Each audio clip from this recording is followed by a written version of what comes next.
How do you know if you can trust another human being? What's your criteria for that? The first way you know you can trust somebody else, they have your best interests at heart. Does this person have my best interests at heart? The second way you know you can trust people is those interests are aligned. And everything else is an effect of that. If this person has my best interests at heart and my interests are their interests, then you can trust that person. But the thing as well is why people struggle to trust is because their trust has been broken in the past. And the second reason why you struggle to trust other people because you won't trust others any more than you trust yourself. And the reason why self-trust is low is because you tell yourself you're going to do shit, but you don't follow through. I believe self-esteem and self-confidence comes from keeping the promises that you make to yourself. Self-esteem and self-confidence comes from keeping the promises you make to yourself. If you don't follow through on what you say to yourself, why the F would you follow through on what others say to you? You will not trust other people any more than you trust yourself.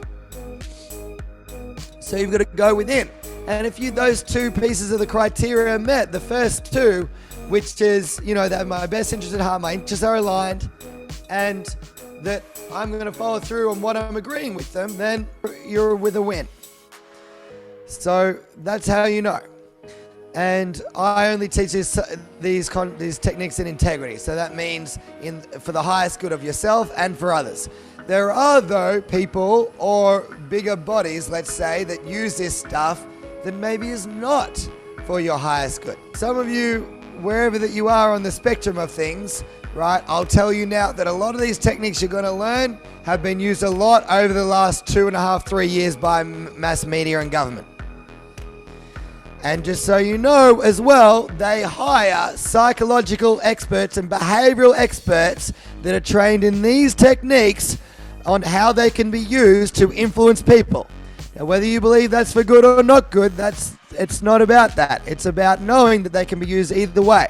So you may as well use them because they're used a lot. They're trained a lot by politicians. Barack Obama was trained in this stuff, right? George Bush, another guy named Donald Rumsfeld that was heads of government. I'm going to tell you a lot of Australian politicians were just trained in it massively. Our friend Mr. Dan Andrews massively was, right? But I'm going to tell you that it's used a lot, and you've got to be able to read it and see it when it's used.